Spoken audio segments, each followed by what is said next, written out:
जय श्री कृष्ण। राधे राधे। आइए सुनते हैं परशुराम द्वादशी की कथा, पूजन विधि एवं महत्व। उगता हुआ सूर्य परशुराम द्वादशी की शुरुआत का संकेत देता है। परशुराम द्वादशी व्रत सूर्योदय से शुरू होता है और अगले दिन सूर्योदय के बाद समाप्त होता है। स्नान करने के बाद उपवास शुरू होता है। परशुराम भगवान विष्णु के ही अवतार हैं। भगवान विष्णु जी की प्रतिमा को परशुराम के रूप में ही पूजा करने के लिए स्थापित करें।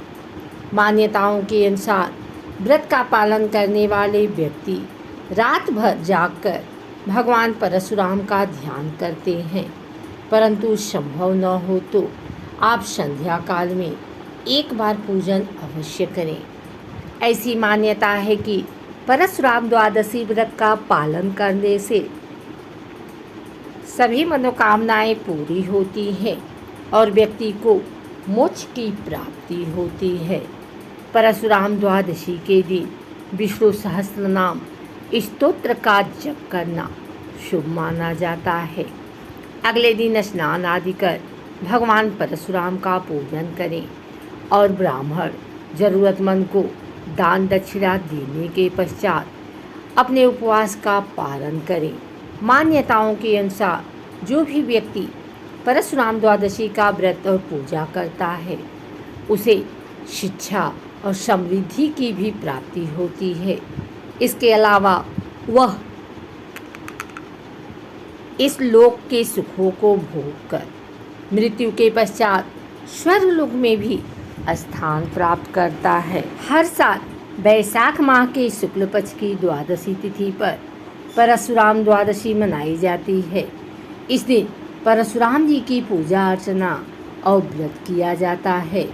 जो इसे पूरी शिद्दत से करता है उसे संतान की प्राप्ति होती है। आइए जानते हैं क्यों मनाई जाती है परशुराम द्वादशी और क्या है इसका महत्व। पुराणों के अनुसार परशुराम ने घोर तपस्या की और उनकी तपस्या से खुश होकर भगवान शिव ने उन्हें भार्गवास्त्र अर्थात परशु अस्त्र प्रदान किया। माना जाता है कि परशुराम द्वादशी के दिन ही भगवान शिव ने परशुराम जी को दिव्य परशु अस्त्र प्रदान किया था। यह अस्त्र उन्हें पृथ्वी पर बढ़ रहे अधर्म का नाश करने के लिए सौंपा था।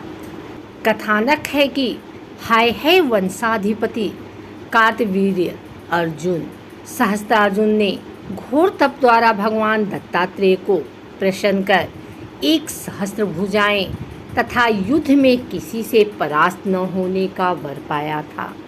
संयोगवश वन में आखेट करते हुए जमद मुनि की आश्रम में जा पहुंचा और देवराज इंद्र द्वारा उन्हें प्रदत्त कपिला कामधेनु की सहायता से हुए समस्त सैन्य दल के अद्भुत आतिथ्य सत्कार पर लोभवश जमदग्नि की अवज्ञा करते हुए कामधेनु को बलपूर्वक छीन कर ले गया।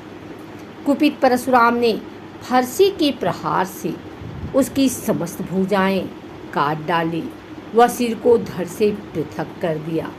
तब सहस्त्रार्जुन के पुत्रों ने प्रतिशोध स्वरूप परशुराम की अनुपस्थिति में उनके ध्यानस्थ पिता जमदग्नि की हत्या कर दी।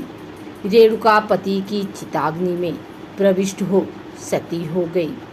इस कांड से कुपित परशुराम ने पूरे वेग से महिष्मती नगरी पर आक्रमण कर दिया और उस पर अपना अधिकार कर लिया।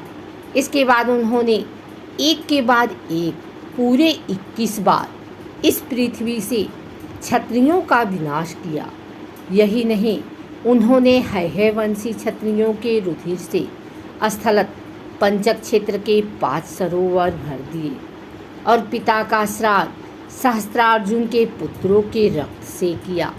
अंत में महर्षि ऋचिक ने प्रकट होकर परशुराम को ऐसा घोर कृत्य करने से रोका।